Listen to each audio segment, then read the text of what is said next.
द्विषावहै असतो मा सद्गमय तमसो मा ज्योतिर्गमय मृत्योर्मामृतं गमय मातृदेवो भव पितृदेवो भव आचार्यदेवो भव अतिथिदेवो भव सर्वं देवो भव चित्तस्य शुद्धये कर्म न तु वस्तु उपलब्धये वस्तुसिद्धिर्विचारेण न किञ्चित् कर्म कुर्वन्ति नित्यो नित्यानां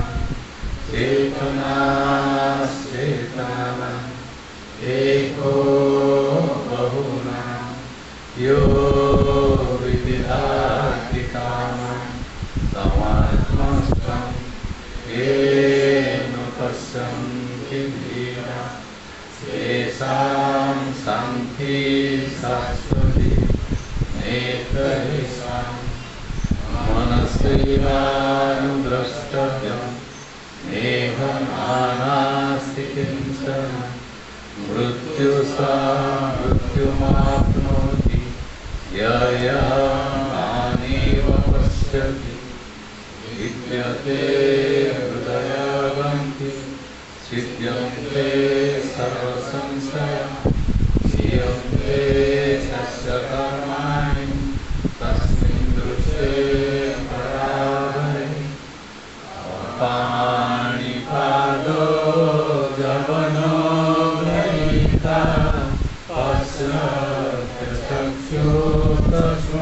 चक्षुर्दशोऽर्थकर्म वेत्ति वेद्यं न च तस्यास्ति वेत्ता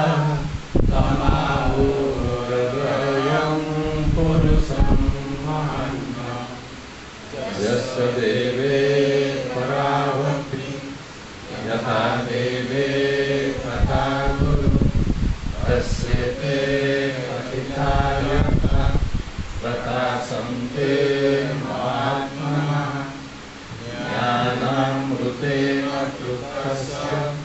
कृतस्य योगिनः नैवास्ति किञ्चित् कर्तव्यम् अस्ति चेतः तत्त्ववित् यचक्षुषा न पश्यति येन चक्षुषि पश्यति तदेव ब्रह्मत्वं विद्धि वेदं तदिदम् उपासते। देव तुम्हारी महिमा को गुरुदेव तुम्हारी महिमा को अज्ञानी जीव के बेजानिब की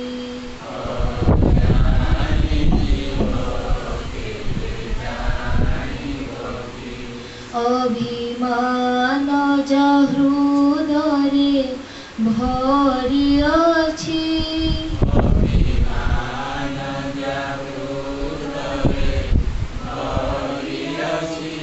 सिए मथा नत करी जानिब की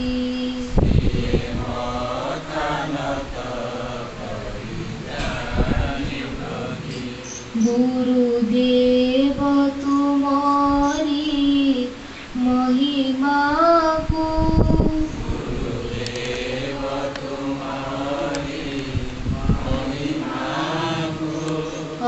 अज्ञानी जीव के बेजानिब की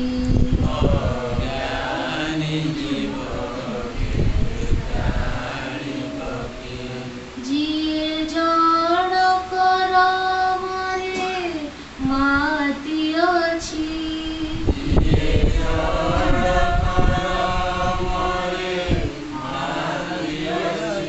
सिए सत्य धर्म कण जानिब की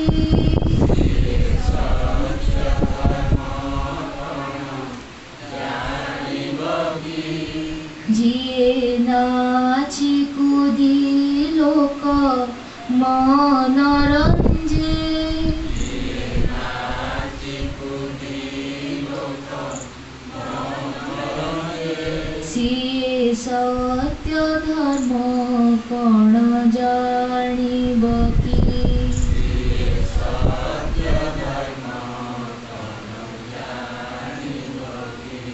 गुरुदेव तुमरी महिमा को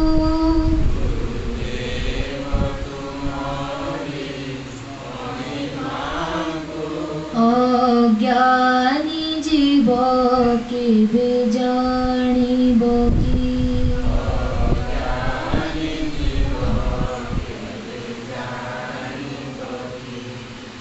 ज्ञान चक्षु बिना जिए अंधा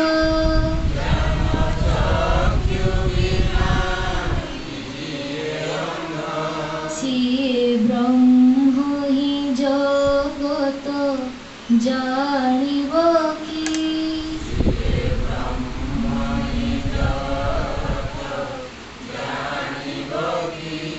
जार सन्थ चरण रे प्रीति नहीं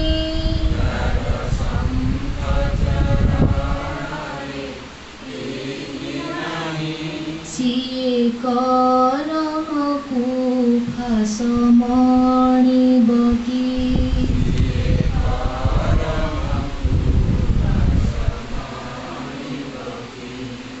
गुरुदेव तुमरी महिमा को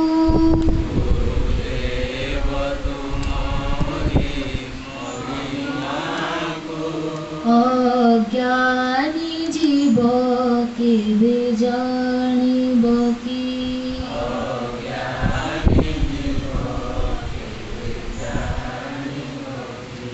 जार मनरे रहिछि भोक्त भाव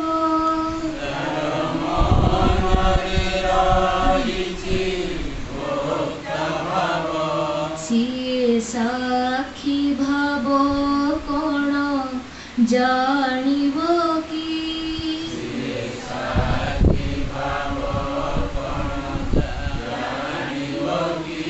जिए ज्ञान मार्गरे आसी नाही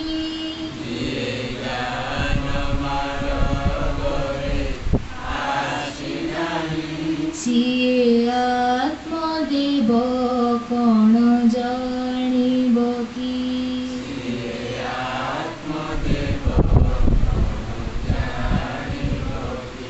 गुरुदेव तुमरी महिमा को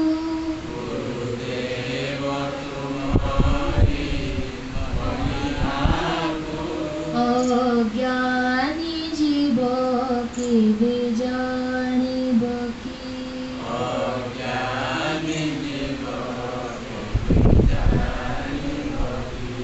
जेउ अधम स्वर्ग को मानि निए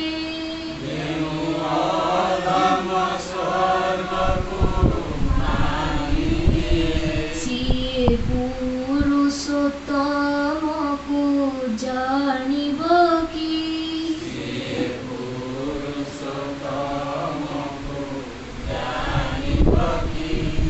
सत्संग को जाए ना जी केबे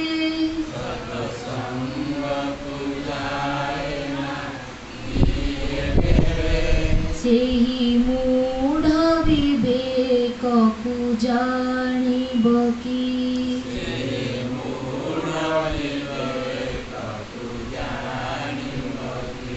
गुरुदेव तुमरी महिमा को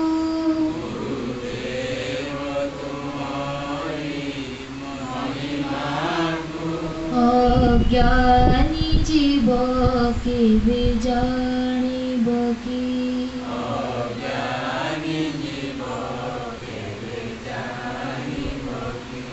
जेउ मृग कस्तूरी को खोजुଥାଏ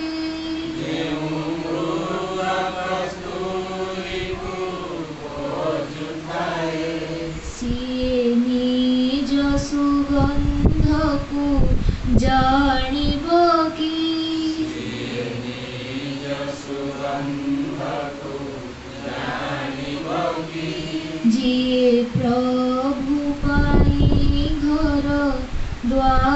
छाड़े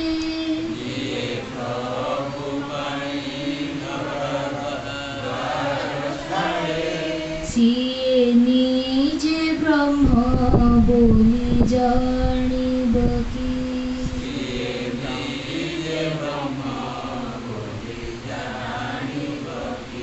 गुरुदेव तुम्हारी महिमा को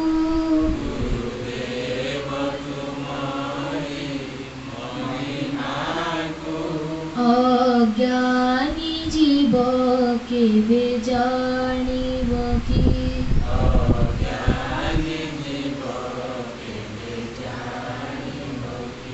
ज्योति को जे ध्यान करे बसी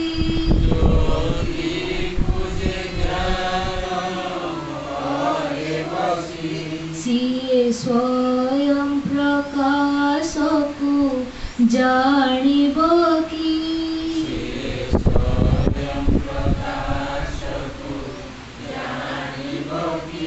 जिए निज को पाइनी भल केबे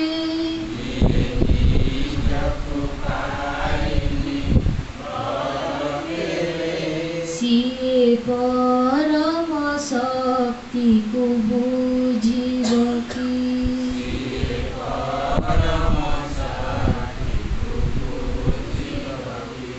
गुरुदेव तुम्हारी महिमा को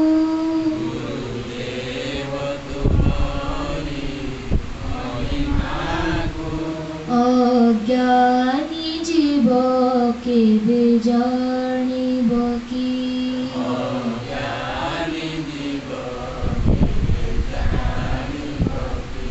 अभिमान जा हृदरे भरि अछि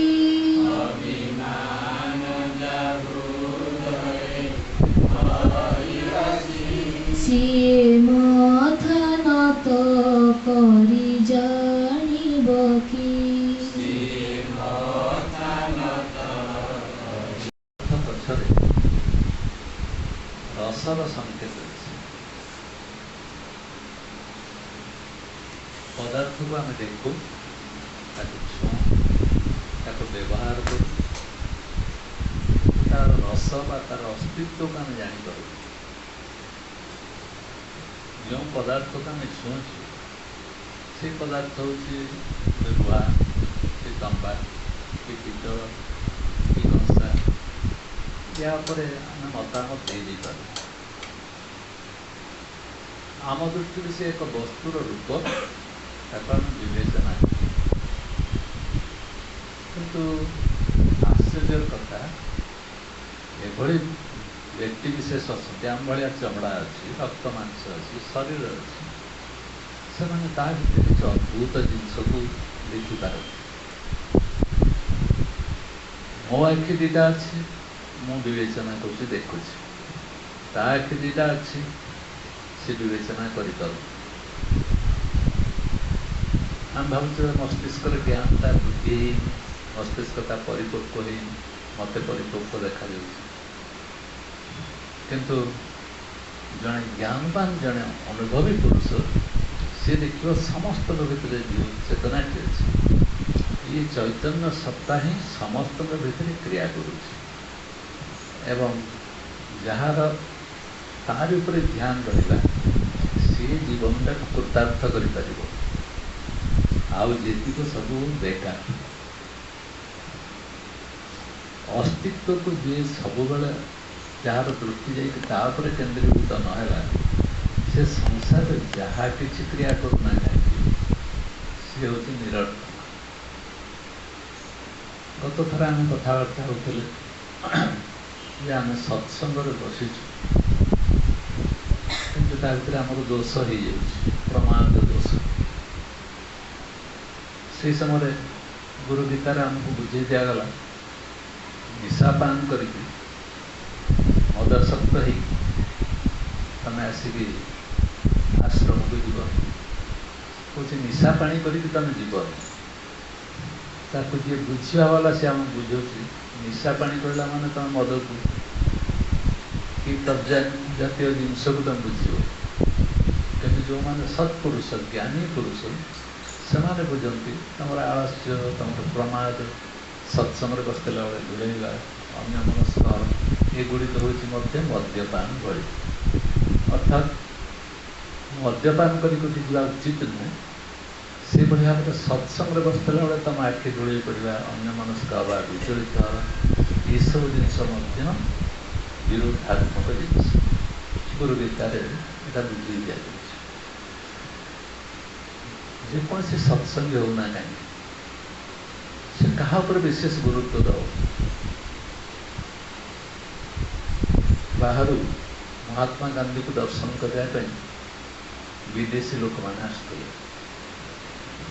किमिति से महात्मा गांधी एडिके सरु सरु गोड़ गुड़ा गोटे इंग्रेज भाई महाशक्ति विरुद्ध लड़ुची एवं तार डर भय बोली किसी ना से गोटे दर्शनीय वस्तु हो गला किमिति से जीवन को निर्वाह कर रोच से साहस सहित पड़े जा गोटे लुण मरा आंदोलन अच्छे लुणटा नहीं से गोटे विद्रोह या चिंता कर देख आमर गुड़ा रक्त मांस शरीर किंतु लोक कौन कर कामटा कले मोर परिवर्तन आनी पारि कारण सी सूक्ष्म भाव जिनसा देखुँ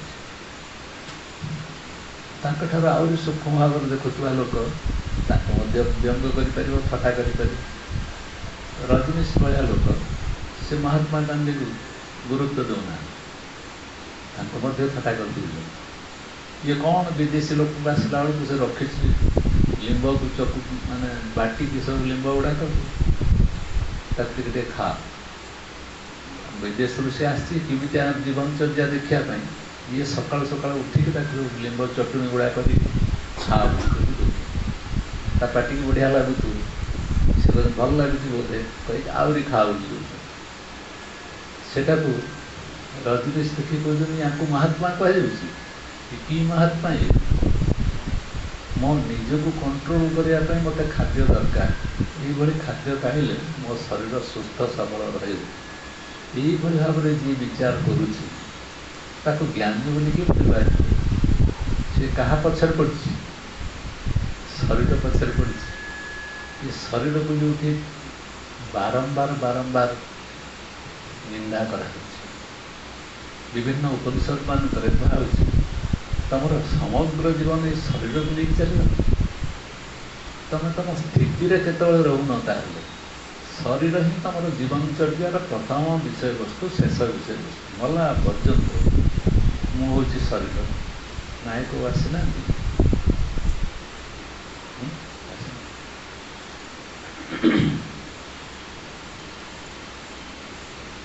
तेणु शरीर हूँ सबुठ निंदनीय सबुठार गर्जन सबुठार घृण्य जिनस बोलिक ऋषि ताचल्य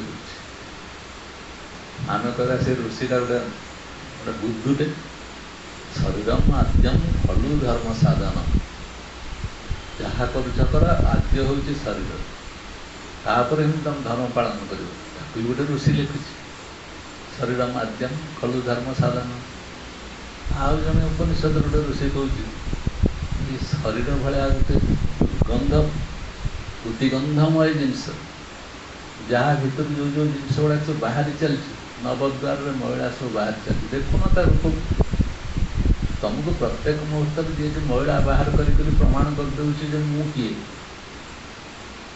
जो जो तुम द्वार सब अच्छी नवद्वार ता बाटर कौन सुंदर सुंदर जिनस बाहर सेंट सब बाहर पवित्र जिनस सब बाहर महिला अपरिष्कार जिनस बाहर किंतु तमें कौन कर से शरीर पर समग्र जीवन को से ध्यानस्थ कर दो तारी पर जदि तुम शरीर को आपको चिंता कल से शरीर तुमको कौ मुहूर्त खाली छाड़ तुम पर बोझ हो भाराक्रांत कर रख ना ना मत एमती हो मत सेमती हो रख ना ना बोझ हो तुम केतवे तुम पाखे पहुँच तुम स्वरूप केतवे पहुँच से मु शरीर नुहे शरीर जो मंदिर गृह मुझे तार दिव्य स्थान बसी ये शरीर मंदिर आत्मा विराज ये विराजमान करुचे आत्मा सी देखा जाऊनि ताने आत्मा देखा जाऊनि माने मझे बाधा है कि किए ठिया आम मंदिर को गला बेलू मुखशाला ये से नहीं जाऊँ मंदिर को भीतर को पशि पशि गले सूर्यदेव आकाश में झुलुचे कोणार्क जोड़ा आगुरी थिला एवं ना ताकू जड़े भितर पशि पशि देखिपर शून्य झुलुवा जो प्रभु सूर्यदेव अच्छा से कहाँ सेटा देखापी गला बेलू मझे विभिन्न प्रकार जिन सब या तेणु मनुष्यर मन अटकी जाऊँगी जो अटकी जाऊँगी तार सारस्वत्व जिनस मधुर जिनस हर बस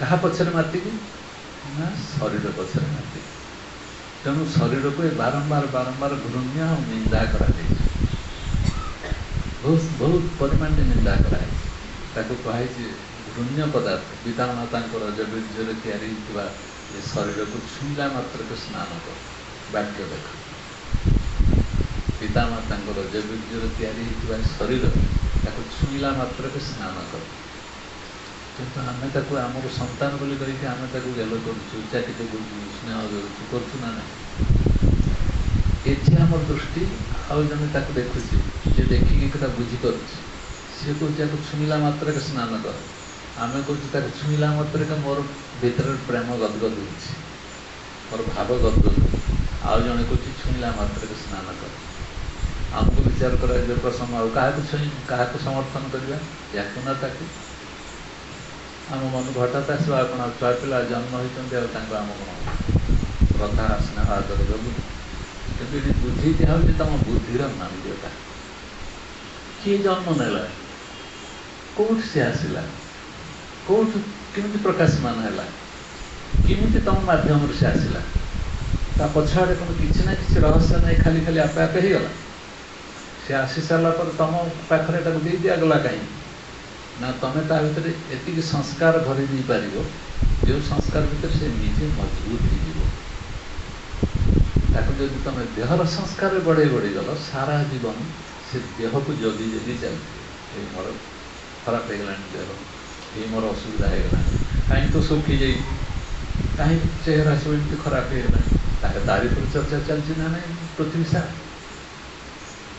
एवं से तारी पछाड़ जो सुख को खोजुची से निहाती अभिमृश्यकारी तार विचार बुद्धि ना ये कहुच्छी सत्संग करने पूर्व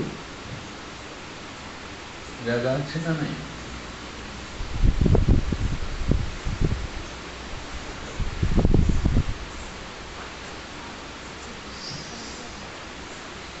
अच्छी अच्छी जगह सत्संग पूर्व प्रथम कर्तव्य होती सूक्ष्माति सूक्ष्म बिंदु जी बस सूक्ष्माति सूक्ष्म बिंदु भितर जहाँ अधिष्ठित अच्छी तुम भर भास्कर अन्य मनस्क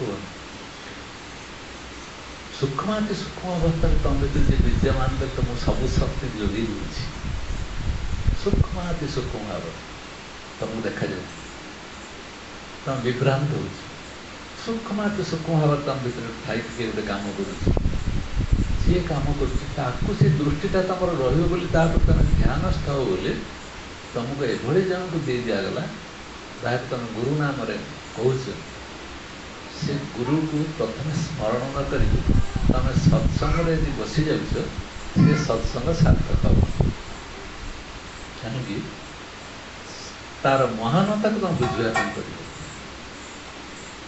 कह ना जहाँ तुम गुरु बोली कौच से तुम ठार कहीं तुम भिन्न तुम जहाँ सी नुहे तार प्रमाण कौन ना तुम प्रमाण हो तुम जी बाट देखुच सी कोटि कोटि गुण ताठू अधिक सूक्ष्माति सूक्ष्म जगत में देखिपुर तुम आग आड़े कौन हो तुम पछ आड़े कौन हो तुम कि स्थित अच्छ कौन ना से निरीक्षण कर दिग्दर्शन दूसरी बाट बतौ अरे बाबू चाल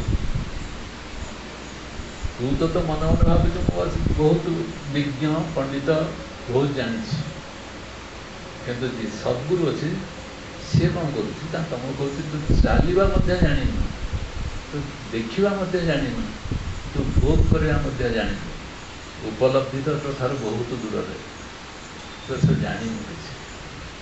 ଯଦି ତାକୁ ଜାଣିବା ପାଇଁ ଚାହୁଁ ତ କେହି ଜାଣିଥିବା ଲୋକଟି ତ ହାତ ଧରିବା ଦରକାର, ତାକୁ ହିଁ ଆମେ ଗୁରୁ ବୋଲି କହୁଛୁ। ତେଣୁ ସତ୍ସଙ୍ଗ କରିବା ପୂର୍ବରୁ ଯଦି ଗୁରୁର ସ୍ମରଣ ନ କରାଗଲା ତାହେଲେ ବୁଝିବା ପାଇଁ ପଡ଼ିବ ଆମର ପ୍ରଥମ ପ୍ରଳମ୍ବ ଅଶୁଦ୍ଧ ହେଇଗଲା। କାରଣ ଗୋଟେ ଟିଚରର ମହାନତା ତାର ପଢ଼େଇବା ଶୈଳୀରୁ ଜଣାପଡ଼ୁଛି, କିନ୍ତୁ ଗୁରୁର ମହାନତା କେଉଁଠି ଜାଣିପାରିବ?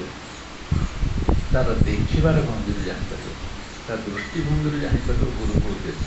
ତେଣୁ ଗୁରୁଦେବ ତୁମରି ମହିମାକୁ ଯିଏ ଅଜ୍ଞାନୀ ଜୀବ କେବେ ଜାଣିବ? ଯିଏ ଯାହାକୁ ଯେତିକି ଜାଣେ ସିଏ ତା ପାଖରେ ସେତିକି ନଇଁ ପଡ଼େ। ଆଇନଷ୍ଟାଇନ୍ ଆସୁଛନ୍ତି ଆମର ଭୁବନେଶ୍ୱର। ଆଇନଷ୍ଟାଇନ୍ ନାଁ ଶୁଣିଛ? କିଏ ସିଏ? ଜାଣିନ? ସାଇଣ୍ଟିଷ୍ଟ। ଓଡ଼ିଆରେ ତାକୁ କ'ଣ କୁହାଯାଏ? ବୈଜ୍ଞାନିକ।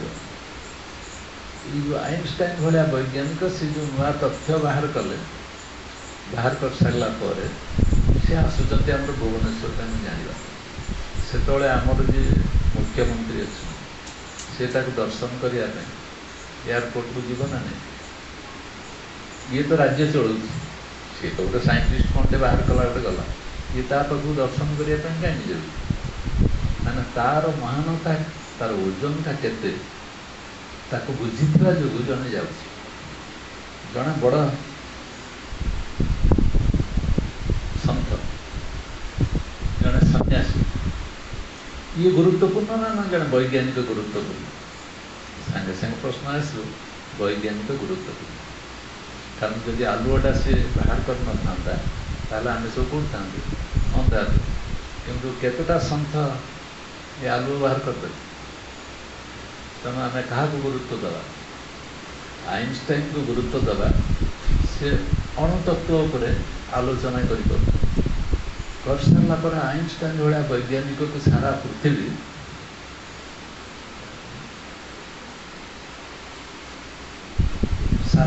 କ'ଣ କଲା? ଆଇନଷ୍ଟାଇନ୍ ଭଳି ବୈଜ୍ଞାନିକକୁ ମୁଣ୍ଡରେ ବସାଇଲା। ବୁଝିପାରୁଛ ନା? ଆଇନଷ୍ଟାଇନ୍ ଭଳିଆ ବୈଜ୍ଞାନିକ ମୁଣ୍ଡରେ ତାକୁ କାହିଁକି ବସାଇଲା? ନାଇଁ, ସିଏ କିଛି ନୂଆ ଜିନିଷ ଦେଉଛନ୍ତି, ତା ଦ୍ୱାରା ପୃଥିବୀର କିଛି ଉପକାର ହେବ। ଏବେ ମୁଁ ଆଣିକି ତାକୁ କେଉଁଠି ପହଞ୍ଚେଇଲି? ଜଣେ ବୈଜ୍ଞାନିକ ଯେ ତାର ଗୋଟେ ବିଶେଷତ୍ୱ ଅଛି, ଯେଉଁ ବିଶେଷତ୍ୱ ଯୋଗୁଁ ଆମେ ସାରା ପୃଥିବୀ ତାକୁ ମୁଣ୍ଡ ନଇଁ ଦେଲା।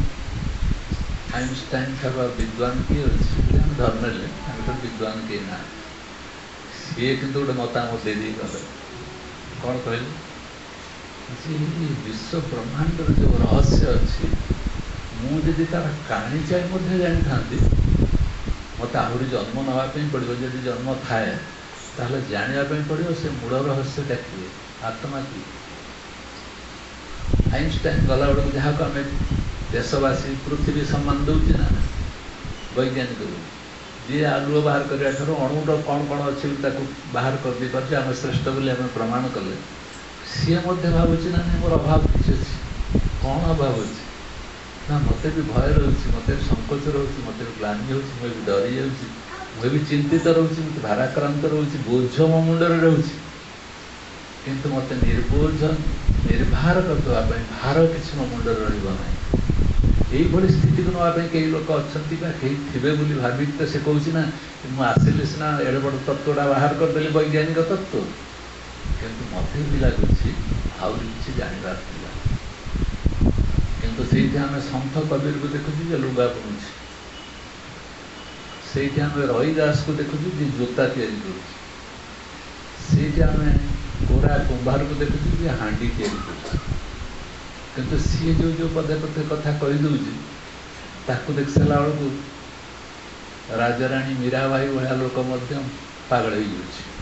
ଆରେ ଜୋତା ତିଆରି କରୁଥିବା ଲୋକଟା ଭିତରେ ଯେଉଁ ଶବ୍ଦଟା କହିଦେଉଛି, ସିଏ ଏତେ ଅଦ୍ଭୁତ କେମିତି ହେଲା? ତେଣୁ ସେ ଶବ୍ଦର ମହତ୍ତ୍ୱଟାକୁ ରଇଦାସ ଯେମିତି ବୁଝିଛି, ତାକୁ ବୁଝିବା ପାଇଁ ମୀରାବାଇ ଭଳିଆ ଗୋଟେ ଲୋକଟେ ହେଲେ ସିନା ତାକୁ ଯାଇକି ବୁଝିବ, ନହେଲେ କେଉଁଠି ବୁଝିବ? ସତ୍ସଙ୍ଗରେ ଆମେ ଆଲୋଚନା କରିବା ପାଇଁ ଯାଉଛୁ, ଆଲୋଚନା କରୁଛୁ, ସତ୍ ବିଷୟରେ ଚର୍ଚ୍ଚା କରିବା ପାଇଁ ଯାଉଛୁ, କିନ୍ତୁ ସତ୍ୟ ପ୍ରତି ଆମର ଗଭୀର ନିଷ୍ଠା କେତେ ଜଣଙ୍କର ଅଛି? ଜଣେ ବୋଲି କାହାର ନାହିଁ। से काया का ता विनाश नहीं तादेह गोटे धाड़ी लिखाई तू हूँ स्वयं परिपूर्ण ब्रह्म एक तू विश्वास कर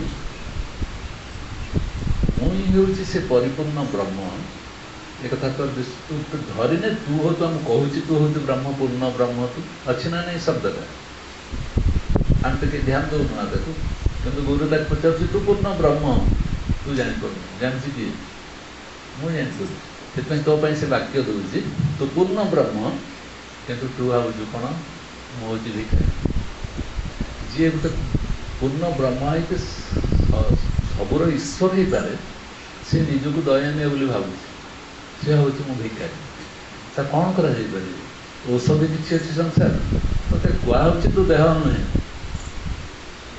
तू मन नुहे तू बुद्धि नुहे तू किए तू ना मुझे आत्मा कहुच्छे ना नहीं कोटि कोटि बात किंतु कहुच्छे तू ही हूँ पूर्ण ब्रह्म जे तू देह नुहे तू मन नुहे तू बुद्धि नुहे तू हूँ आत्मा बोली कही सारा पर जो आम ग्रहण कर पूर्ण ब्रह्म बोली कहले आम स्वीकार करनु करनी करू ताने गुरु वाक्यटा जोटा कहते मिथ्या किसी थी कि आमको ग्रहण कला बेले योग्य लगुनि आम जीवन कौटी पहुँचो कह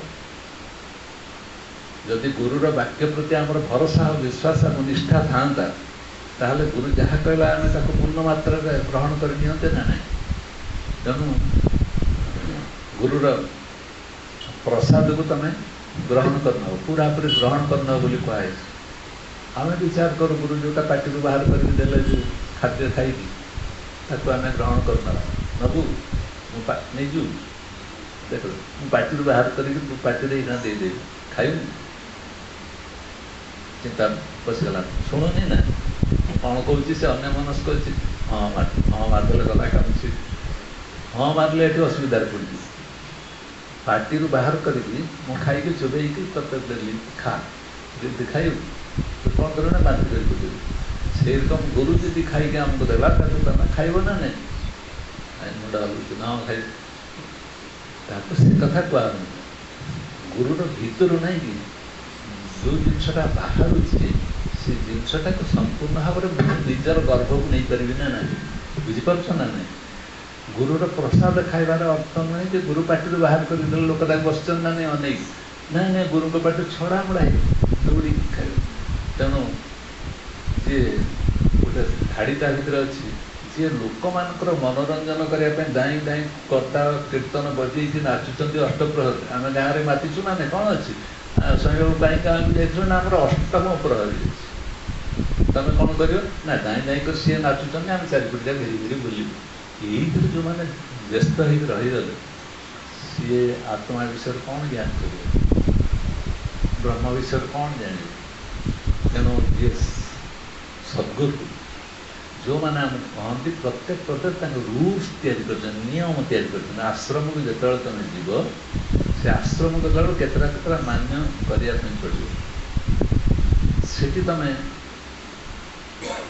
एभली भाव जीवने किसी पान करके खाद्य खाई जीवने कि निशाग्रस्त हो जीवने जो वातावरण खराब हो किंतु परीक्षा करके देखला आम जो आश्रम को जाऊ आम जो समस्त आश्रम को आम जाऊना किंतु आम पेट भितर आम मन भितर गोटे विचार गुड़ाक सब कि प्रकार कुत्सित कदर्य भावना सब नहीं आम जाऊँ ना नहीं से समय तुम आश्रम भर को प्रवेश कले तुम तुम अंदर तो पवित्रता ना से परिवेशटा कौन हो बुझीपार ना गुरुता प्रति सतर्क सी कह जो तू विश्राम नवा स्थान अच्छे जीवन में जो थकी पड़ू पूरा असहायकते मन हम जे संसार जंजाल एत बेसी से तू विश्राम नापी आश्रम को जी आश्रम जब विश्राम स्थली न तोर मनोरंजन स्थली होगा कीर्तन करने स्थली होगा नाच गीतर स्थली होगा हे किसी मजा मजलिस होने शुष्क लोक गुड़ाक जदि विचार कर गलु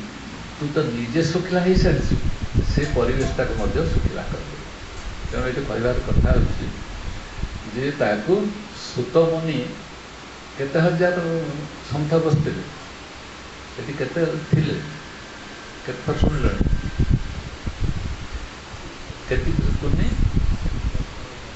के सन्थ से बसते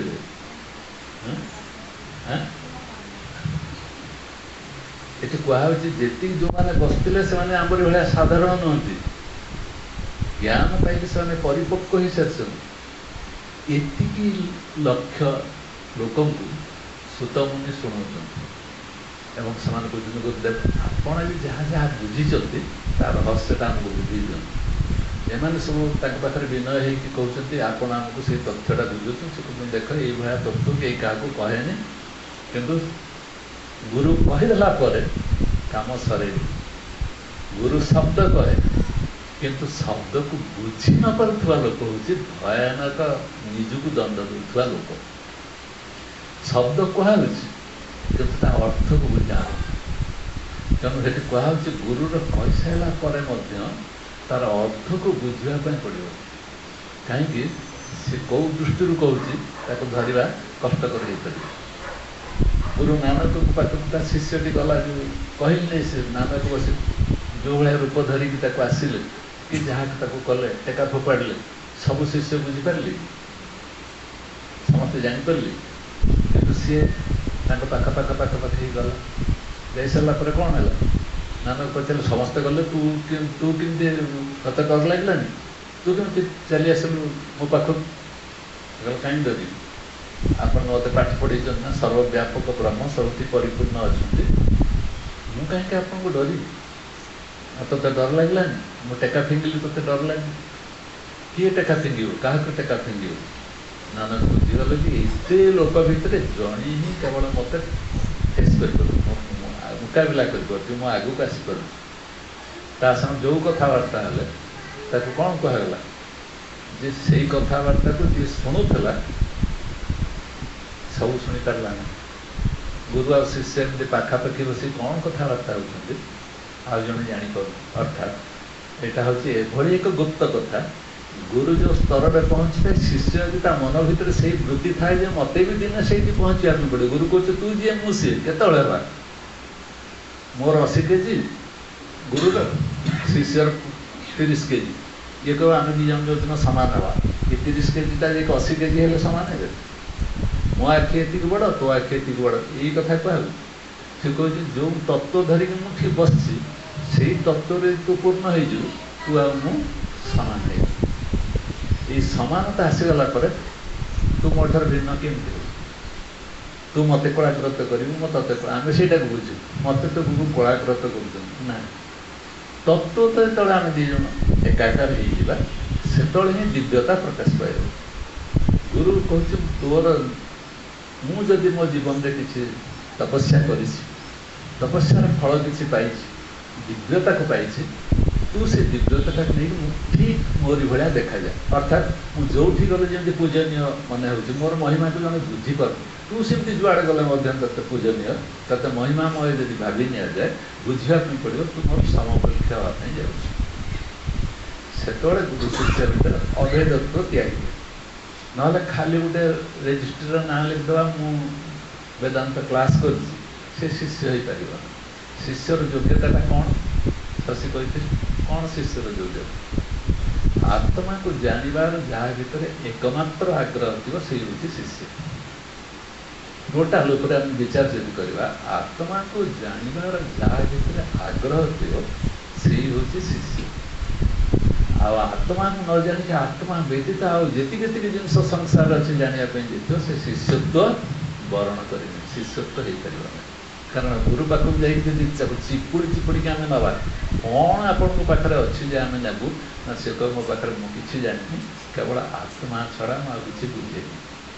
ତାହେଲେ ଆତ୍ମାଟାକୁ ଯେତେବେଳେ ସିଏ ବୁଝେ, ଯିଏ ଯାଉଥିବ ତା ପାଖକୁ, ତା ପାଖରେ କେଉଁ ଜ୍ଞାନ ଥିବା ଦରକାର ନା, ମୁଁ ସେ ଆତ୍ମାକୁ ଜାଣିବା ପାଇଁ ଯାହାର ଅନ୍ତର ଉଦ୍ଦେଶ୍ୟ ଥିବ ସେଇ କେବଳ ତା ପାଖକୁ ଯାଇପାରିବେ। ନହେଲେ ସମସ୍ତେ ସେଠିକି ଯାଇପାରିବେ ନାହିଁ।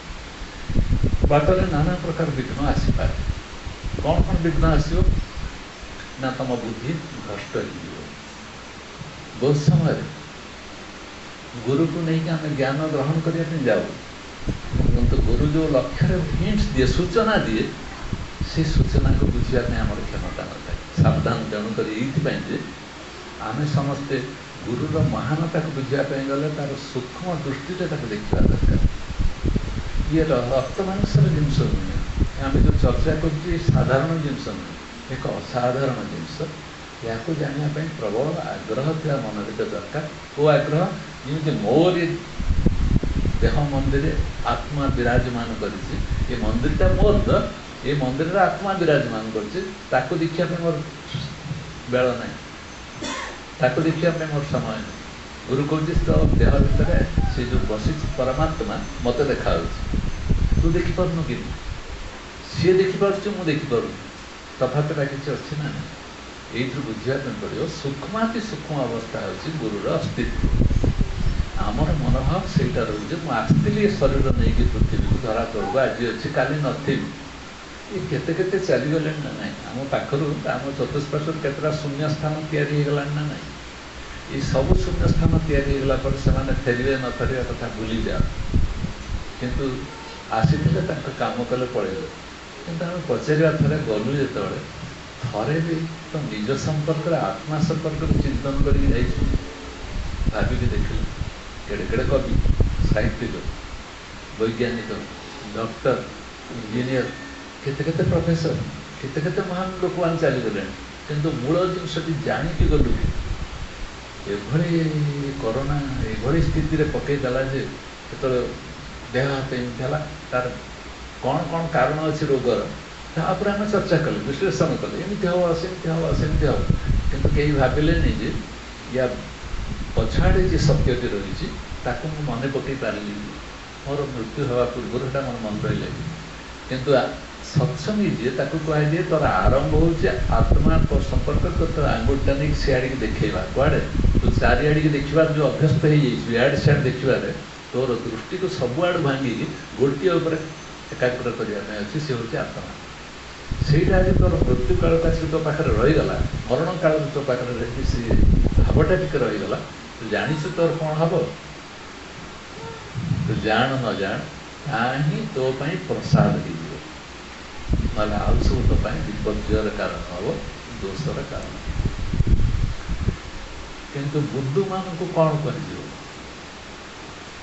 ବୁଦ୍ଧୁମାନଙ୍କୁ କ'ଣ କୁହାଯିବ ଯିଏ ବୁଦ୍ଧୁ ସେ ତାର से भाई स्थित जीवन कटेदेव सीना केवे दिन भाव ना जे मो मस्तिष्क यहीटा कहीं आसुनी सर्वश्रेष्ठ जिनस जड़े मत आणिक दूसरी ग्रहण न कर अन्य मनस्क कहीं विकस्तता कहीं मुझे सीटा कहीं मुझे कहीं भाई ना जमी मो देह उपर मत राति अधर डाकिले प्रशांत आँख आखि खोल मो ना जब प्रशांत गाड़ी डाकिदेले ता भर जो कंपन या सतेज हो क्या भाविक उठी पड़ी मो सतेज हो प्रशांत नामटा को ना शरीरटा को धरिक उठी पड़ी भाविक देखो क्या सहित आम लिंक अच्छे संपर्कटा क्या सागर अच्छी देह सागर अच्छी ना मन सागर अच्छी ना आम चेहरा सागर अच्छी ना आम रूप सागर अच्छी ना ये तो दुर्गतिर कारण किंतु से बुद्ध मान संसार प्राधान्य विस्तार कर ये छुआ मैंने आत्मज्ञान शुणापी जदि मुझे कहे मन भर आत्मा प्रति श्रद्धा आसो बड़ मान आसुनी एक छोट छुआर आसो आत्मा प्रति श्रद्धा तेनाली मुझे बुद्धू बोली कहीदेली क्या कि से बुद्धूटा हो गोटे बुद्धू कथा शुण शुण जड़े देखागला पाट पिंधि पाट मठाटे पिंधि सिल्क चदरटे ऊपर पकई आंगुठी 10टा 12टा खंडे मुदी नाई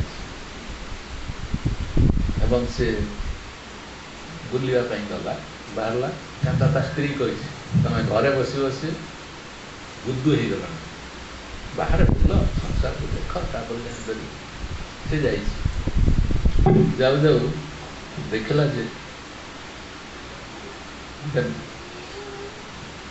सन्थ बस गचमूल खासकर शुण गोटे सन्थटे गचमूल बस ये तक जा पचारा रास्ता कड़े से किसी कहला किसी कहला जड़े आसला गोटे माहुंत अच्छी सी से सन्थ पाख जा नमस्कार प्रणाम कर जहाँ जहाँ पाटे पाए ସନ୍ଥ ପାଇଁ ଭୋଜନ ନେଇକି ଯାଇକି ତାକୁ ଦିଏ। କିନ୍ତୁ ସେ ମାହୁନ୍ତଟା ସେ ସାଧୁକୁ ଜାଣେ, କିନ୍ତୁ ଇଏ ଯିଏ ଯାଇଛି ମୁଦି ଖୋଦି ଦେଇଛି ୟାର ସେ କଥା ନାହିଁ। ଇଏ ସେ ମାହୁନ୍ତକୁ କହିଲା ମୁଁ 3ଟା ଲୋକକୁ ସବୁ ଗୁଡ଼ାକ ବୁଝୁ, ଗୋଟେ ବସିଛି ଯେ ଗଛ ମୂଳେ ଏମିତି ଧ୍ୟାନ କରିକି ତା ପଚାରୁଛି ମୁଁ କୁଆଡ଼େ ଯିବି, ରାସ୍ତାଟା କୁଆଡ଼େ, ଧ୍ୟାନ କରିକି ବସିଛି, ଶୁଣୁନି କି କିଛି କହୁନି। ଏଇଟା ହେଉଛି ବୁଦ୍ଧୁମାନଙ୍କର ବୁଦ୍ଧୁ। ସେ ବୁଦ୍ଧୁ ଯେତେ ଅଛନ୍ତି ତା ଭିତରେ ସର୍ବଶ୍ରେଷ୍ଠ ବୁଦ୍ଧୁ ହେଉଛି ସେ, ଯିଏ ମୋତେ ଉତ୍ତର ଦେଉଛି। ଆଉ ଗୋଟେ ବୁଦ୍ଧୁ ହେଉଛି ମାହୁନ୍ତ। ୟାକୁ ପଚାରୁଛି ମୁଁ ସେ ରାସ୍ତା କୁଆଡ଼େ, ସେଇଠୁ କହିପାରୁନି। ତାପରେ ସେ ମାହୁନ୍ତ କହିଲା ଚିନ୍ତା କରିବାର ବି ଦରକାର ନାହିଁ, ସେ ଜାଣେ ନା ସେ ସାଧୁ। ସେ କହିଲା ଚିନ୍ତା କରିବା ଦରକାର ନାହିଁ, ସେ ଯେଉଁ ବରଗଛଟା ଅଛି ସେ ବରଗଛ ପାଖରେ ଗୋଟେ ସରୁ ରାସ୍ତା ଅଛି, ସେ ସରୁ ରାସ୍ତା ବାଟେ ଚାଲିଯିବ ହାତୀ ଉପରେ ବସିକି। ସେ ସରୁ ରାସ୍ତା ପାଖରେ ଯେତେବେଳେ ବରଗଛ ପାଖରେ ପହଞ୍ଚିବ ତାର ପାଖକୁ ଡାହାଣ ପଟକୁ ଦେଖିବ, ତୁମେ ଯେଉଁ ଜାଗାକୁ ଯିବା ପାଇଁ ଚାହୁଁଛ ସେଇଟା ଅଛି। ଇଏ ସେ ସରୁ ରାସ୍ତା ଦେଇକି ବରଗଛ ପର୍ଯ୍ୟନ୍ତ ଗଲା ପରେ କ'ଣ କଲା, ହାତୀରୁ ଓହ୍ଲେଇ ପଡ଼ିକି ବରଗଛ ଉପରେ ଚଢ଼ିଲା। ତାକୁ କୁହାହେଇଛି ନା ବରଗଛ ସେ ପାଖକୁ ଡେଇଁଲେ ଯେଉଁ ରାସ୍ତାଟା ଅଛି, ଇଏ ଭାବିଲା ବରଗଛ ଉପରେ ନ ଚଢ଼ିଲେ କେମିତି ସେ ପାଖକୁ ଯାଇପାରିବି। ସେଠୁ ବରଗଛ ଉପରକୁ ଚଢ଼ିକି ଗଲା। ବରଗଛ ଉପରେ ଚଢ଼ିକି ଯାଉ ସେ ହାତୀଟା କ'ଣ କଲା ନା ଧୀରେ ଧୀରେ ପାଣି ଭିତରକୁ ପଶିଲା। ଗୋଟେ ନଦୀଟିଏ ଥିଲା ତା ଭିତରକୁ ପଶିଲା। ଇଏ ଯେମିତି ଦେଖିଲା ସେ ନଦୀ ଭିତରକୁ ସେ ପଶୁଛି, ଇଏ ମୋତେ ନେଇକି କାଳେ ପକେଇଦେବ କ'ଣ କରିବ ବୋଲି ଭାବିକି ସେ ହାତୀ ଉପରେ ବସିଥିଲା। ସେ ହଠାତ୍ ହାତୀଟା ଭାବିଲା କୁମ୍ଭୀର ବୋଧେ ଘର ନଦୀରେ ଅଛି ନା କ'ଣ, ସେ ପଳେଇ ଯିବା ପାଇଁ ବସିଲା ବେଳକୁ ଇଏ ବରଗଛ ଓଳକୁ ଧରିକି ଝୁଲିକି ରହିଲା। ଏହି ସମୟରେ ସେ ମାହୁନ୍ତ ସେଠି ପହଞ୍ଚିଗଲା ପରେ ଇଏ ଏଠୁ କହିଲା ଦେଖ ତୁ ଏଡ଼େ ବୁଦ୍ଧୁ ଯେ ତ ହାତୀଟାକୁ ବି ଠିକ୍ ବାଟରେ ରଖିଲୁ, ତ ହାତୀଟାକୁ ଯଦି ଠିକ୍ ବାଟରେ ରଖିଥାନ୍ତୁ ତାହେଲେ ହାତୀଟା ମୋତେ ଛାଡ଼ି ଦେଇକି ପଳେଇ ନଥାନ୍ତା। ଆଉ ସେଇଥିପାଇଁ ମୁଁ ବରଗଛରେ ଝୁଲିକି ରହିଛି। ଦେଖ ତୁ ତ ହାତୀକୁ ଆଣିକି ତୋ କାନ୍ଧରେ ଧରିକି ମୁଁ ଓହ୍ଲେଇବି, ବର ଓହଳରୁ ମୁଁ ଓହ୍ଲେଇବି ତୋ କାନ୍ଧରେ। ଇଏ କହିଲା ଠିକ୍ ଅଛି। ତାପରେ ତାହେଲେ ଜାଣିଛୁ କି ମୁଁ ଜମିଦାରର ଜ୍ୱାଇଁ, ଘର ଜ୍ୱାଇଁ ଅଛି, ଆଉ ତୁ ମୋତେ ଯଦି ନ ଓହ୍ଲେଇବୁ ତୋର ପରିଣତି କ'ଣ ହେବ ବୁଝୁନା। ସେଇଠୁ ସେ କହିଲା ହଉ ଠିକ୍ ଅଛି। ଇଏ ଯାଇକି ତାହାରି ଭିତରେ ସେ ସାଧୁକୁ ପଚାରିଲା ଆପଣ ତାକୁ ବାଟ କାହିଁ ବତେଇଲେନି? ନାଇଁ ସେ ସମସ୍ତ ଜଗତକୁ ବୁଦ୍ଧୁ ବୋଲି କହୁଛି ନା, ଯିଏ ସବୁ ଜଗତକୁ ବୁଦ୍ଧୁ ବୋଲି କହେ ସିଏ ହେଉଛି ନମ୍ବର 1 ବୁଦ୍ଧୁ। ମୁଁ ସବୁବେଳେ ପ୍ରତ୍ୟେକ ଲୋକ ଆମେ ନାହାନ୍ତି କି ଆମେ ଅନ୍ୟକୁ ବୁଦ୍ଧୁ ବୋଲି ଭାବୁଛୁ, କିନ୍ତୁ ସେ କହୁଛି ଯିଏ ଅନ୍ୟକୁ ବୁଦ୍ଧୁ ବୋଲି ଭାବୁଥିବ ସିଏ ହେଉଛି ନମ୍ବର 1 ବୁଦ୍ଧୁ। ସେଇଥିପାଇଁ ମୁଁ ତାକୁ କିଛି କହିଲି, ବରଂ ଚୁପ୍ ରହିବା ଭଲ, ଏ ବୁଦ୍ଧୁକୁ ବାଟ ବତେଇବା ଠିକ୍। ବୁଝିପାରୁଛ, ନିଜକୁ ନିଅ। ବୁଦ୍ଧୁମାନଙ୍କୁ ବାଟ ବତେଇବାର କୌଣସି କାରଣ ନାହିଁ, କାରଣ ସିଏ ବରଂ ତା ଚୁପ୍ ରହିବା ଭଲ, ସେ ନ ଜାଣୁ ଆମର କ'ଣଟା ହେଇଗଲା, କିନ୍ତୁ ତାକୁ କହିବା ଉଚିତ। ଏହି ସମୟରେ ସିଏ ତା କାନ୍ଧ ଦେଇକି ତଳକୁ ଓହ୍ଲେଇଲା ବେଳକୁ ହାତୀଟା ଛାଡ଼ିକି ସେତେବେଳକୁ ପଳେଇଗଲା। ଯେମିତି ହାତୀଟା ଛାଡ଼ିକି ପଳେଇଗଲା, ଇଏ ମାହୁନ୍ତ ବି ଝୁଲିକି ରହିଛି ତା ଗୋଡ଼କୁ ଧରିକି, ସିଏ ବି ଡାଳକୁ ଧରିଛି। ଏହି ସମୟରେ ସେ କହିଲା ଚାଲ ଗୋଟେ କାମ କରିବା, ଜୋରରେ ପାଟି କରିବା, ଚିତ୍କାର କଲେ ଲୋକମାନେ ପଳେଇ ଆସିକି ଆମକୁ ଉଦ୍ଧାର କରିବେ। ଦେଖିଲା ଯଦି ଚିତ୍କାର କଲାବେଳେ ଲୋକ ଭାବନ୍ତି ବାଘ ଭାଲୁ ଆସିଲେ ନା କ'ଣ, ଆଉ ନ ଆସେ ତାହେଲେ କ'ଣ କରିବା, ତାହେଲେ ଗୀତ ଗାଇବା ଚାଲ। ଦେଖିଲା ଏମିତି ଓଳିକି ଆମେ 2 ଜଣ ଯାକ ଗୀତ କେମିତି ଗାଇବା? କହିଲା ଆରେ ତୁ ଏତେ ବୁଦ୍ଧୁ, ଗୀତ ଗାଇଲେ ଲୋକମାନଙ୍କର ମନ ଖୁସି ହେଇଯିବ, ସେମାନେ ଆସିକି ଆମକୁ ଅସୁବିଧାରେ କିଛି କରିବେନି, ତେଣୁ ଚାଲ ଗୀତ ଗାଇବା। ତାପରେ କହିଲା ଆଉ ଗୀତ ଗାଇବା ଯେ ତୁ ବି ଏଡ଼େ ବୁଦ୍ଧୁ, ଜଣେ ଗୀତ ଗାଇଲା ତାଳି ଟିକେ ମାରିପାରୁନି। ଇଏ କହିଲା ମୁଁ ତ ତା ଗୋଡ଼କୁ ଧରିକି ଓଳିଛି, ତାଳି ମାରିବି କେମିତି? କହିଲା ତୁ ମାନୁ ସିନା ମୁଁ ତାଳି ମାରିବି, କ'ଣ ହେଇଥିବ ତାପରେ? ବୁଝିପାରିଲ ନା ନାହିଁ? ବୁଦ୍ଧୁମାନେ ଏଇଭଳି ଭାବରେ କ'ଣ କରନ୍ତି, ନିଜ ଜୀବନକୁ ବିତାନ୍ତି। ଏବଂ ମୁଁ ହେଉଛି ଜମିଦାର ଘରର ଜ୍ୱାଇଁ, ମୋତେ କେହି କିଛି କରିପାରିବେନି ବୋଲି ଭାବିକି ସେ ଶେଷରେ କ'ଣ ହେଲା, ନିଜ ଗୀତ ଶୁଣିକି ନିଜେ ତାଳି ମାରିଦେଇକି ତଳକୁ ଓହ୍ଲେଇକି ପଡ଼ିଲା। ସେଇଭଳି ଭାବରେ ସଂସାରରେ ବୁଦ୍ଧୁମାନଙ୍କର ତୁଳନା ନାହିଁ। ଏ ବୁଦ୍ଧୁମାନେ କେତେ କେତେ ବାଟରେ ଯାଇକି କ'ଣ କ'ଣ ନ କରିପାରିବେ ତା କହିହେବନି। ତେଣୁ ଗୁରୁ ଜାଣେ ଯେ କିଏ କେଉଁ ବାଟରେ ଯାଉଛି, କେତେ ବୁଦ୍ଧିମାନ ଆଉ କେତେ ଯିଏ ପ୍ରକୃତରେ ବୁଦ୍ଧିମାନ ଯିଏ ସେ ପ୍ରଥମେ ନ ଜାଣିକି ନିଜକୁ ତ ନାଁ କ'ଣ?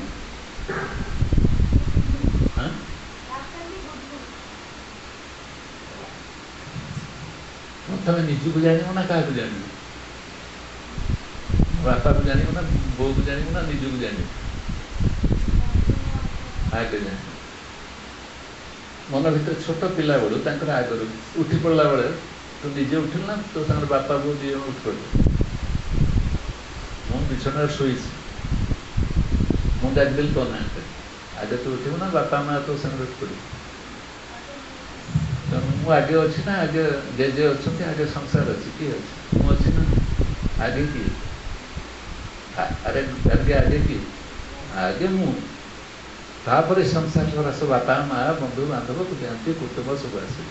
ଛୋଟ ପିଲାମାନଙ୍କୁ ଏତିକି ବେଳକୁ ତାର ମୁଁ ତତ୍ତ୍ୱ ଉପରେ ମୁଁ କିଏ ତାକୁ ଏତେବେଳେ ତାକୁ ବୁଝେଇ ନେଲେ ସେ ପରିପକ୍ୱ ହେଲା ବେଳକୁ ଇଏ ପରିପକ୍ୱ ହେଇଯାଇଥିବ। ଜ୍ଞାନ ଭଣ୍ଡାର ସେ ଇଞ୍ଜିନିୟର ହଉ ଡାକ୍ତର ହଉ ଯାହା ହଉ କିଛି ଚିନ୍ତା ନାହିଁ। ସେ ସାଇଣ୍ଟିଷ୍ଟ ହଉ, ସେ ଯିଏ ସାଧାରଣ କର୍ମ କରୁ ଅସାଧାରଣ କର୍ମ କରୁ ଯାଏ ଆସେ ନାହିଁ, କିନ୍ତୁ ଅଶ୍ଳୀ କର୍ମର ସଂସ୍କାରଟା ଯଦି ତା ଭିତରେ ଦେଇ ଦିଆଯାଇଥାଏ ତାହେଲେ ସେ ନିଜକୁ ସୁଦୃଢ଼ କରିଦେଇପାରିବ। ବାପା ମା ତ ଏତିକି ବୁଝିକି କରିପାରନ୍ତି ନାହିଁ, କିନ୍ତୁ ଆଉ ଜଣେ କିଏ ଅଛି ବାହାରେ ଥାଏ, ସେ ଆମକୁ ଦେଖୁଛି, ସେ ବୁଝୁ, ସେ କହୁଛି, ସେତିକି ସୁଦୃଢ଼ ନହେଲେ ଅସୁବିଧାରେ ପଡ଼ିବ। ସେଥିରେ ସେ ପିଲାକୁ ସାବାଡ଼ କରେ, ନାତିକୁ ସାବାଡ଼ କରେ, ପୁଅକୁ ସାବାଡ଼ କରେ, ତା ବାପାକୁ ସାବାଡ଼ କରେ, ଦୁନିଆ ସାରା ସାବାଡ଼ କରେ ଏବଂ ତାରି ଉପରକୁ ସେ ଆମକୁ ମନ୍ତ୍ରଟା ବତେଇ ଦିଏ। ଆଶ୍ଚର୍ଯ୍ୟଜନକ ସେମାନଙ୍କ ଚରିତ୍ର, ଆଶ୍ଚର୍ଯ୍ୟଜନକ ସେମାନଙ୍କର ରୁଚିବୋଧ, ଯେଉଁଟା ଆମେ ଓମ୍ ପୂର୍ଣ୍ଣମଦ ପୂର୍ଣ୍ଣମିଦଂ ପୂର୍ଣ୍ଣାତ୍ ପୂର୍ଣ୍ଣମୁଦଚ୍ୟତେ ଆମେ କହୁଛୁ। ତାକୁ ଆମେ ଯଦି ଜଣେ ଲୋକକୁ ବୁଝିବା ପାଇଁ ବି ପଚାରିଲେ ଏହାର ଅର୍ଥ କ'ଣ ବୁଝେଇ ଦିଉ। ପୂର୍ଣ୍ଣରୁ ପୂର୍ଣ୍ଣ ନେଲେ କାଢ଼ି ତଥାପି ପୂର୍ଣ୍ଣ ରହେ ପଡ଼ି। ଗୋଟେ ପୂର୍ଣ୍ଣ ଜିନିଷରୁ ଯଦି ଆମେ କିଛି ବାହାର କରିନେବା ସିଏ ବି ପୂର୍ଣ୍ଣ, ତା ଦେହରୁ ଆଉ କିଛି ଟିକେ କରିନେବା ସିଏ ବି ପୂର୍ଣ୍ଣ, ତା ଭିତରୁ ବାହାର କରିନେଲା ଆଉ ଗୋଟେ କିଛି ସିଏ ବି ପୂର୍ଣ୍ଣ।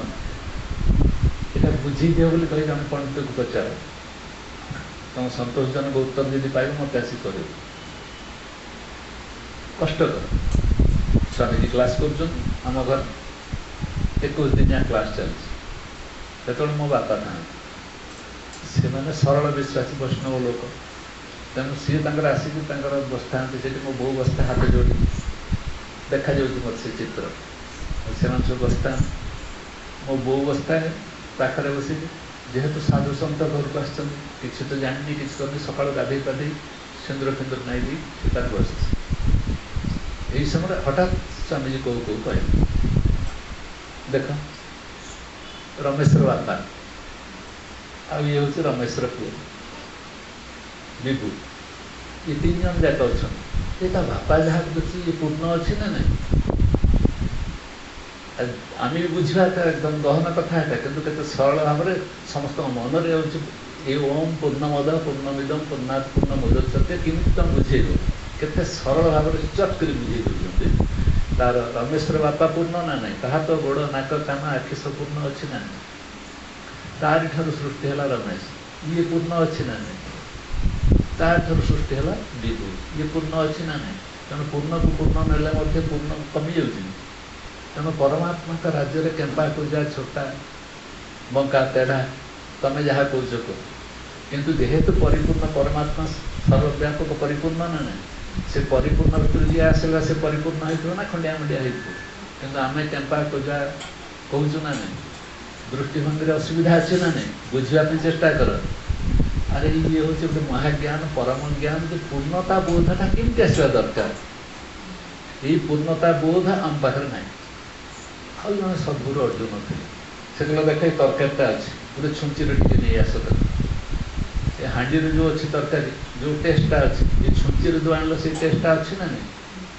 ଏଇ ପୂର୍ଣ୍ଣରୁ ଟିକେ ବାହାର କରିନେଲେ ମଧ୍ୟ ସେଇ ଟେଷ୍ଟ ରହୁଛି ନା ନାହିଁ?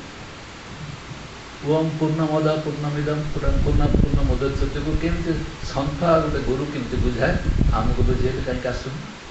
କାହିଁକି ଆସୁନି?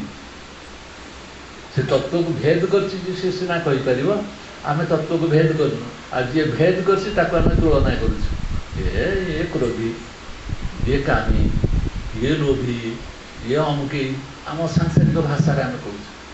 କିନ୍ତୁ ଆମେ ବୁଝିପାରୁନୁ ଯେ ସେ ମୋ ଠାରୁ ଆହୁରି ସୂକ୍ଷ୍ମ ଦୃଷ୍ଟିରେ ଦେଖିଦିଏ, କାରଣ ମୋତେ ସେ ସଂଶୋଧନ କରିବା ପାଇଁ ଆସିଛି। ଯେହେତୁ ମୋତେ ସଂଶୋଧନ କରିବାକୁ ଆସିଛି ଆଉ ମୋ ଠାରୁ ସୂକ୍ଷ୍ମ ନହେଲେ ମୋତେ ସଂଶୋଧନ କରିପାରିବ। ଷ୍ଟୁଡେଣ୍ଟ ଠାରୁ ଟିଚର ଯଦି ବୁଦ୍ଧିମାନ ନ ହେଇଥାଏ ଷ୍ଟୁଡେଣ୍ଟକୁ ଶିଖେଇବ କେମିତି? ତେଣୁ ଷ୍ଟୁଡେଣ୍ଟ ଠାରୁ ଟିଚର ବୁଦ୍ଧିମାନ ହେଇଥିବା ସ୍ୱାଭାବିକ କଥା। ବେଳେବେଳେ ବୁଦ୍ଧୁ ଟିଚର ମିଳିଯାଉଛନ୍ତି, ଛାଡ଼ ସେଗୁଡ଼ା ଛାଡ଼। କିନ୍ତୁ ଟିଚରଟେ ଷ୍ଟୁଡେଣ୍ଟ ଠାରୁ ବୁଦ୍ଧିମାନ ହବ ନା ନାହିଁ? ଅନ୍ୟମନସ୍କ ହେଉଛନ୍ତି ନା? ସେଇଭଳି ଯେଉଁମାନେ ଜଗତ କଲ୍ୟାଣ, ମନୁଷ୍ୟର କଲ୍ୟାଣ, ବିଶ୍ୱର କଲ୍ୟାଣ, ପ୍ରାଣୀର କଲ୍ୟାଣ, ଜୀବର କଲ୍ୟାଣ, ନିଜର କଲ୍ୟାଣ କରିବା ପାଇଁ ଚାହାନ୍ତି, ସେମାନେ ଆସନ୍ତି ଏଇଭଳି ଭାବରେ। ସେମାନେ କ'ଣ କରନ୍ତି ନା ଏଇଭଳି ସୂକ୍ଷ୍ମାତି ସୂକ୍ଷ୍ମ ଭାବରେ ଆମର ମାନସ ଅବସ୍ଥାକୁ, ମନର ଅବସ୍ଥାଟାକୁ ସେମାନେ ପରିବର୍ତ୍ତିତ କରିଦିଅନ୍ତି। ଏବଂ ଆମେ କିଛି ପାରୁନାହିଁ ଯେ ଆଙ୍କ ପ୍ରଶ୍ନର ଉତ୍ତର ଦେବା ଭଳି କ୍ଷମତା ଆମର ଅଛି।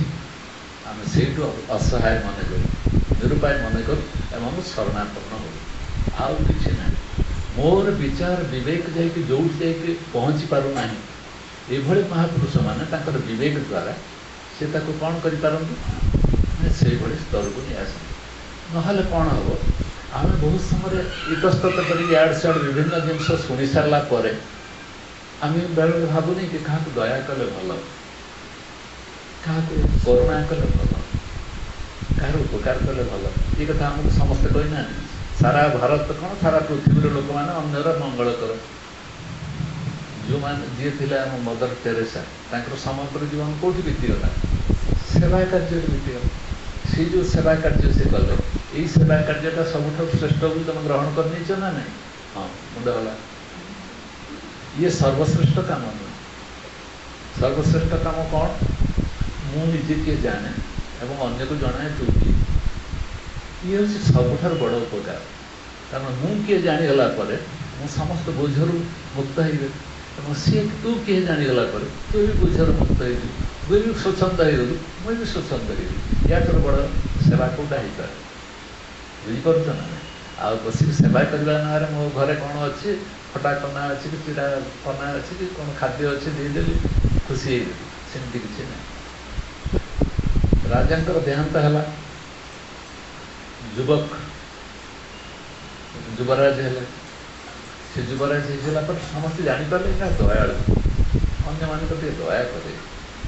ସେଠି ସମସ୍ତେ ଭାବିଲେ ଇଏ କେତେ ସୁନ୍ଦର ସରଳ ବ୍ୟବହାର, କେତେ ମଧୁର ବ୍ୟବହାର, ଇଏ ପୁରା ରାଜକୁମାରଟା ଗୋଟେ ମଙ୍ଗଳକାରୀ ରାଜକୁମାର। ଏହା ଭାବିକି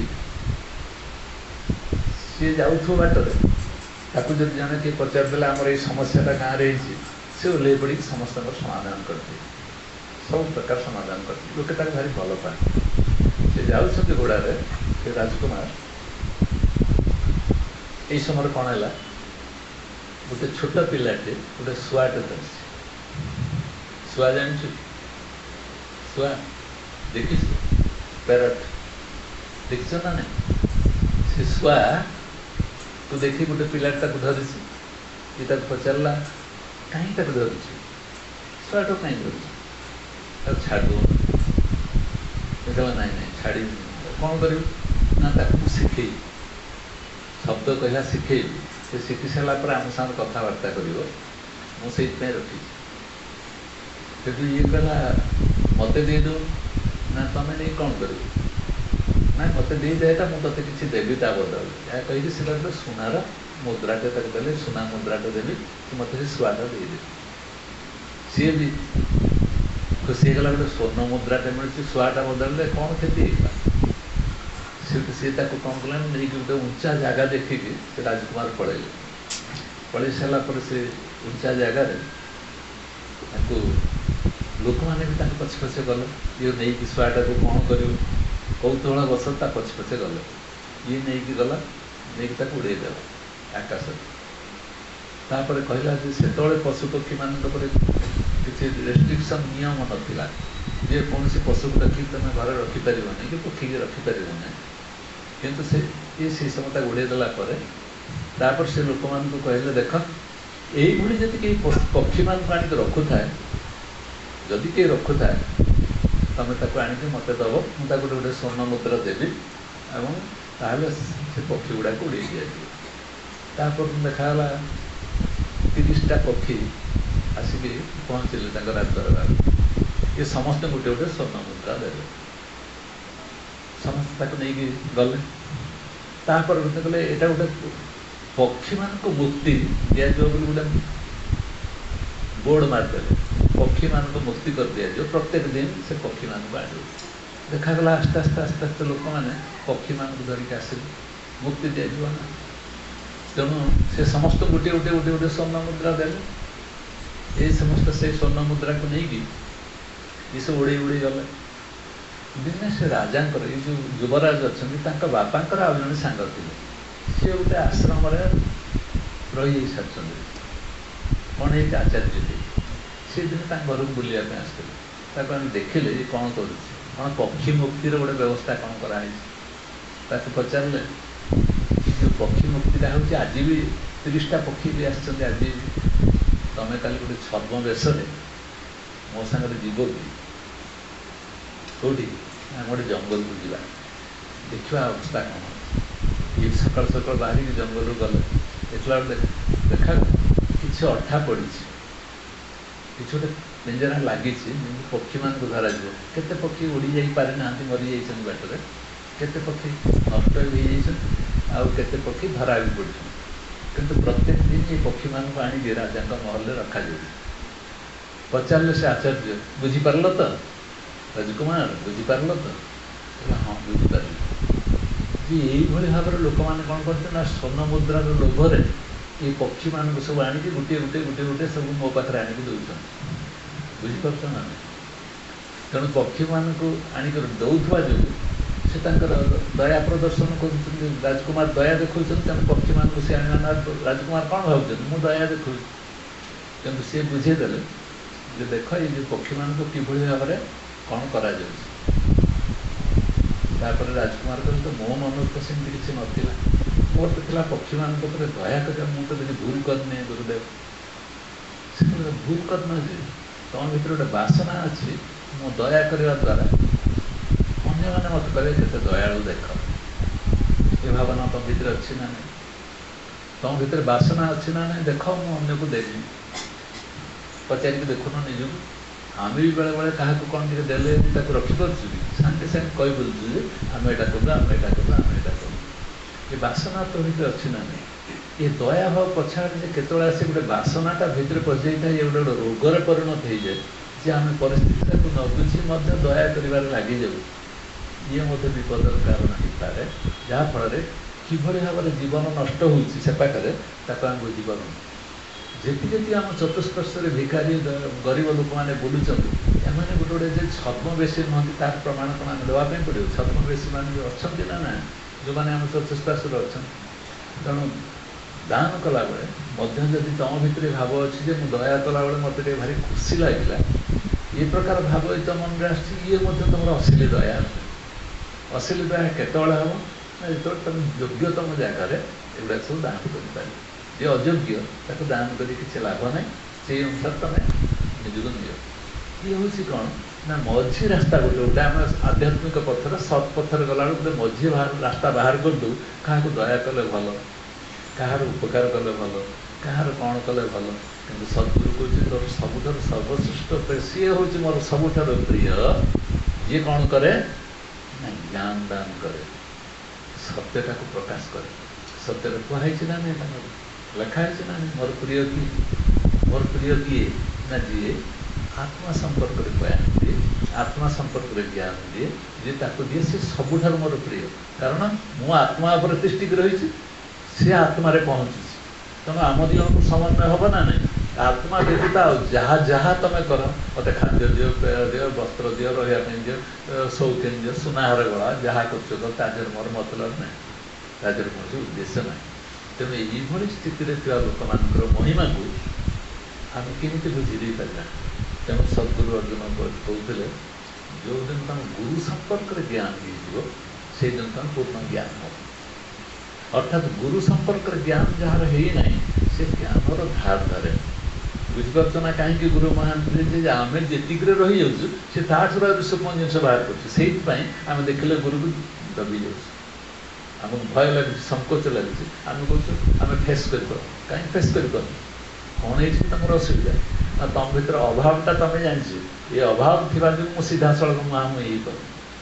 କିନ୍ତୁ ଗୁରୁ बुझीपार से अभावटा से कहली दुखित हमारे किसी ना कारण तो थे जानी मु जहाँ जहाँ कर्म करने जाऊँगी जहाँ जहाँ क्रिया कर तोर मंगल उद्देश्य विनियोग हो जोठी थाए मु बॉम्बे थाए अमेरिका थाए काश्मीर थाए यूक्रेन थाए रूसिया थाए मु जोठी थाए ना कहीं तोर चिंता करने दरकार सेठी मु जिमिति स्थित तोरी ही उपकार कर कारण तोते तो जगार पहुँची दूसरी कौटी निजर स्वरूप पाखर तोते पहुँचेगा मोर काम पॉइंट को धरला ना नहीं आम सत्संग एत घूरी घूरी घूरी घूरी आसी कौटी पहुँचु आज निजर स्वरूपटा को जदि तू जन पार्ली तोते कि तू जी तो स्वरूपटा जान पार्लु मोर कर्मर मूल्य मत मिलला मोर सार्थकता मिलला कौटी मोर जन्मर सार्थकता मुझे जो चमड़ा खोल पाई ये चमड़ा खोलर सार्थकता कौटी ना मु मो स्वरूप को जान सारा पर एवं ताहा ठीक एवं तत्वता ठीक एवं ताही सत्य होता जो तो जो तू से तत्वर अधिष्ठित हो सी हूँ गुरु तत्व आत्मतत्व तो निज तत्व याद यही पर्यायर जी पहुँची जाए तार पुरुषार्थ सहित जीवन धन्य हुए तेणु आमको बुझापी पड़ो आम सत्संग करुँ सीना कि सत्संग सहित आम ये स्थिति में पहुँचा आमर इच्छा रोनी बासना रोनी से मझे आम नानादि प्रकार द्वंद्व पड़ जाऊँ अन्य मनस्क घोड़े कर शुणापी आग्रह रोनी यार सियाड़ विव्रत हो पड़ू केते रहस्य ता भर रही भूर्भुव स्व महजन तप सत्यलोक पर्यंत जार गति ये भूलोक ठार आरंभ कर जो तुम प्रश्न करना कहीं ये प्रश्न कर माध्यम किए ना मुझे से प्रश्न कर माध्यम जानच ना नहीं प्रश्नटा मुठार बाहर ना नहीं आ जदि उत्तरटा मत मिले क्या मिले सी मु ही मत उत्तर दो तेणु आद्य मु प्रांतर मु से मुटा को गुरु जमी बुझी मु बुझी ये मुटा को गुरु अहम ब्रह्मास्मि कही जो महावाक्य कहगला से जो संख्याटा अहम ब्रह्मास्मि मुझे ब्रह्म बोली कहला सी जो तत्वटा बुझी मुझी बुझी ना बोली तो बुझापी मत जावाई पड़े मत बुझा मुई ब्रह्म कि बुझे ना ना से दृष्टि से मु तत्व पर नहीं पहुँचे मूल तत्व जी पहुँचे दिए जो से आत्मतत्व द्वारा समग्र पृथ्वी में मंगल कामना करते थाऊ न थाऊ मु अंत से बोध कर जाए समग्र विश्व कल्याण आस्ते आस्ते तेणु मत चिंता करने दरकार नहीं कौटी कह कौन हो ना आ मझे आसिक मुझे प्रकार कर्म कर दी सारे मोर आनंदर राज्य मुझे या या पछाड़े मोर लक्ष्य मोर उद्देश्य मो इच्छाटा ता पूर्त हो मो इच्छाटा पूर्ण न कर अंगर कल्याण हाँपे मु पूर्ण बोली मु जो अच्छी तत्वटा ये पूर्णता से पूर्णता को अनुभव कर नहले ये पूर्णतार मधुरता कहीं उपलब्धि कर सत्संग आमको से रास्ता आमको खुशी कथा जे ये आमर यूट्यूब रे छाड़ुवा जो विभिन्न जगार लोक शुणुं आम देखिपार जापर के लोग तो कम हूँ किसी चिंता नहीं किंतु लोक शुणी जाऊँ उपकार लगुच जदि तुम कई धर आसु न था मु बस एकला सत्संग केमती कर केमती शुणा जापर तेणु आम ये थी डायरेक्ट हो इनडायरेक्ट हो आम किसी ना कि लोकर उपकार जो मैंने भी शुणुंट से भी कहते आग्रह यहाँ शुणापी से आग्रह रोच तेणु आमको सचेतन हाँपे पड़ो आम शुणुवा लोक सचेतन हम कहूवा लोक सचेतन हम जदि ये सचेतनता ना से अन्य हृदय को स्पर्श कर तेणु आमर कम है आम सत्संगटा को से स्पिरिट नवा जे कौन स्पिरिट जो गुरु नहीं कि आमको पहुँचापी चाहूँगी से स्पिरिट रे मुझे भी गति करी मुझे सत्यटा को उपलब्धि करी जदि न करे मु सत्संग को जाए ना बोली धर्म आने पड़े छुआ मैंने बस कौन सत्संग अच्छा छाड़ दी बर्तमान परीक्षा कर देख से कौटी पहुँचे आम से ये छुआ जहाँ आम से तार कारण हूँ कौन जेपर्यंत जड़े लोक बुझी ना से आनंद देपर ना जड़े ताक बुझिला यदि ताही तृप्त कर जदि बुझीपार ना कुछ मूल्य रहा तेणु सत्संगटा को मूल्यहीन कर उद्देश्य रखा सत्संग निष्ठापर भाव हो एवं सत्य दिगते ढलिकी रो यही हूँ कथा ସାରିବା ଆଜି ଏବଂ ଶାନ୍ତି ପାଠ କରିବା।